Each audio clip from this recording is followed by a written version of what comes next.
Welcome to the Moore Realtors Weekly St. Louis Real Estate Market Update. I'm Dennis Norman, one of the brokers at Moore, and if you'll give me a few minutes of your time, I'll bring you up to date on what's happening in the St. Louis housing market. But first, I have to share with you where I'm producing this from. This is the view in front of me at the present time off our patio at a little cottage we've been blessed to spend the last couple of days in, celebrating our anniversary in Napa Valley. And this is the view of the vineyard off the patio, so not a bad place to work. Let's jump right in with the real estate news for the week. Here are a few of the headlines from this past week from St. Louis's best source for real estate news and information, stlouisrealestatenews.com. That's stlouisrealestatenews.com. Some of the headlines this past week included a report from CoreLogic showing that the foreclosure rate in St. Louis decreased in June from the month before. Still up from last year, though, but at least it's headed the right direction. A real interesting article about Federal Reserve Board Governor Elizabeth Duke and her comments that if banks and Fannie Mae and Freddie Mac would consider turning some of their large REO inventory, the real estate that foreclosed and taken back, into rentals, that could help the housing recovery. Article by a local mortgage banker going over what the new FHA loan limits are, as well as the St. Louis mortgage interest rates. And then an article by a local home inspector, Jerry Lush, interesting little thing about electric panels. Now let's jump right into the market data for the week. These first three slides that I'm going to go over represent data for the week for the entire St. Louis metropolitan area, the entire St. Louis MSA. This first one here is our real-time market profile. Shows that the median home price for the metro area for the week has been steady at about 183,000. Average days on market, we can see that's increased a little bit up to 119 days. Now here's something, a welcome change, although it's a very minor one. Jumping down to our trademarked market action index, we can see that it actually increased this past week. It ticked up from a 12 to a 13, which still puts it in the cold range and makes it a buyer's market. But at least it went the right direction. A quick reminder here on our market action index, a 30 would be a perfectly balanced market and one which would not favor buyers or sellers. Above 30 up to a high of 60, the higher it goes, the more it's a hot market, the more it favors sellers. The lower it goes down to 0, the colder it is, the more it favors buyers. So at least we're moving upward a little bit. This next slide here, this shows what the market action index has done over, well, since its inception, which was back in '08. And we can see it's bounced around quite a bit. Here we've been for the past few weeks kind of bouncing around the same range here, so we'll see what happens. This next chart here, this is again for the St. Louis metropolitan area, and this shows what home prices have been doing over the past year. The orange or yellow line there represents a 90-day average, so it kind of smooths out little hiccups in the market. The black line represents a 7-day average, and it's quicker to show the direction the market's heading. And we can see it dip down, prices dip down in the winter, rose back up coming into summer, sort of as you'd expect, have dipped off going headed into fall. But you can see on the black line here, the 7-day average, it actually ticked up this week. So that could be an indicator that the trend downward is not going to continue, but we'll just have to watch that and see what happens over the next couple of weeks. Now the remaining slides I'm going to show you here, the charts and the data, are all for we're zooming in a little bit on the St. Louis, the core market as I call it, the 5-county St. Louis area, which would include the city of St. Louis County, St. Charles County, Jefferson County, and Franklin County.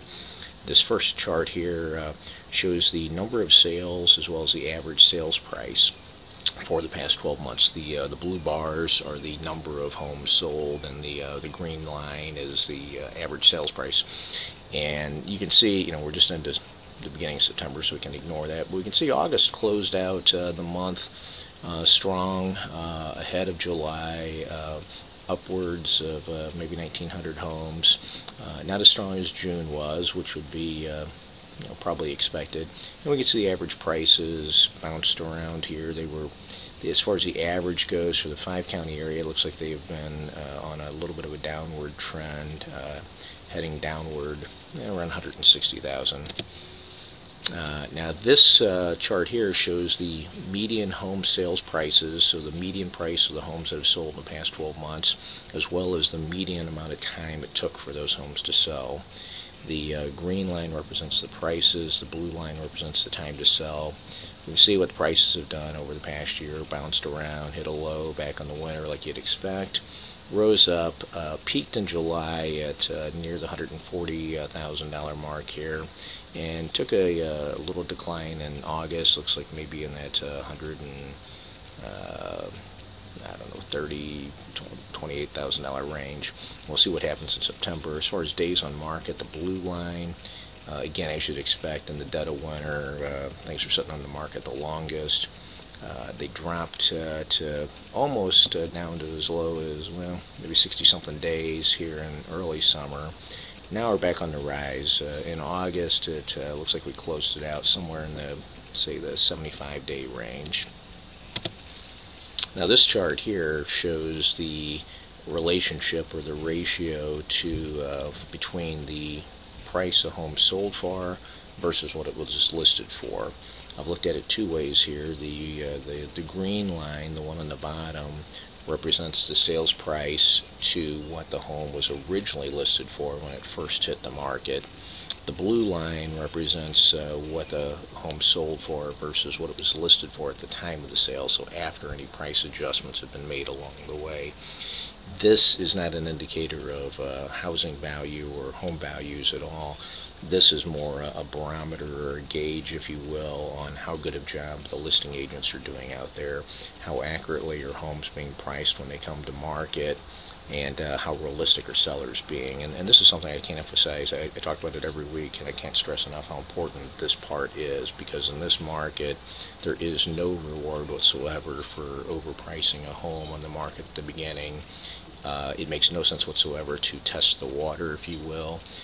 Every day on the market, for the most part, your home's going to be worth less money, so the key is coming out priced right to begin with. And believe me, if you do happen to underprice the market, there's actually even a strategy that some folks use, particularly in higher end markets. But even in this market, if you truly have a desirable home, something that is going to be in demand and it's in an area that's desirable, and you underprice it, you'll most likely see multiple offers, and you'll probably see prices in excess of the price, because the buyers out there still recognize value. So again, just can't stress enough the importance of working with brokers and agents that have the tools available, such as the ones that work with us at Moore's do, and also have the knowledge and the experience, and quite frankly, the confidence to tell you what you really need to know about the market. So anyway, we can see here, I'll finish my sales pitch now. We can see that over the summer, the homes have been selling for about 70 or 80% of what they were originally listed at, and upwards they hit up in the 90s of current list price, so about 94% or whatever. So that would indicate, sellers are doing a little better job at, or the listing agents are getting the homes priced right. This chart here shows the listing inventory, so how many months of inventory are there in terms of homes out there on the market based upon the current sales rates, and then how many listings are expiring or reaching the end of the listing period without being sold, or the listings being renewed. The green line represents months of inventory, and we can see it's bounced around the 60 mark. It's dipped down to actually maybe the below 40 months inventory, and then into August we've taken a big dip because of the good sales in August, and not a lot of new listings coming on, or not as many as people go into the school year. It did take a dip here down into the, looks like the 25, 30 month range. I would expect that to go up in September. We can ignore what we're seeing here in September because it's too early. And as far as the number of expired listings, saw a big peak of them, over 3,500 in June. It dipped in July and August, as we'd expect, and we expect to see that rise as we get closer to the end of the year. Finally, this is just a long-term view of the market. This is a historic look, a 10-year look at the median list prices and sales prices for this 5-county area. The blue line represents list prices, green line represents sales prices, and as we'd expect, they both peaked around the '06 period, and they've both been on the decline. We can see the blue line, the median list price has in the past year hasn't been falling in parallel with the prices. And again, since this is a median, that could indicate that people are overpricing their homes, or it could indicate that just more expensive homes are hitting the market. But nonetheless, we can see the actual sales prices. Now, if you look down to where that's went, we're back to about the 2003 levels. So prices are back to where they were some 8 years ago. And there you go. That's a quick look at the market this week. On the screen here, you'll see this is just a snapshot of the tools we have available. This is a big overview. At More Realtors, we have market data you won't find anywhere else. We have the ability to interpret it and apply it to your situation. We can prepare data like I've shown here for any city, any zip code in the St. Louis metropolitan area. And what you'll see here is if you go to our website at mo-re.com, you'll find all sorts of market stats and data such as what I've shown you here. Upper right hand corner here, you'll see just a little screenshot of our newsletter. We have a great online newsletter that is also emailed out monthly to everybody on our list. You can sign up for that. Actually, you can sign up for that on stlouisrealestatenews.com, or you can sign up for it on our More site, mo like Missouri -re like realestate.com, mo-re.com. And finally, brand new podcast channel. So I couldn't think of what it was. A podcast channel on iTunes. You can now get this weekly market report on iTunes. You'll see the logo here, and you can go to iTunes, go to podcast, go to the iTunes store, search St. Louis Real Estate Update, and you'll see that. And you can click on this and subscribe, and have the podcast in your iTunes library automatically. And or you can check out our Facebook page at facebook.com/more realtors. That's MORE Realtors. And or YouTube channel, youtube.com/ you guessed it, More Realtors. And alrighty, here's all the legal stuff. You can read that at your leisure. Basically, it says use this at your own discretion, and it says don't come back if you don't like it. And finally, that's it. Enjoy. This is Labor Day weekend. Hope you have a great Labor Day weekend. Thank you for tuning in. God bless you, and I'll see you next week.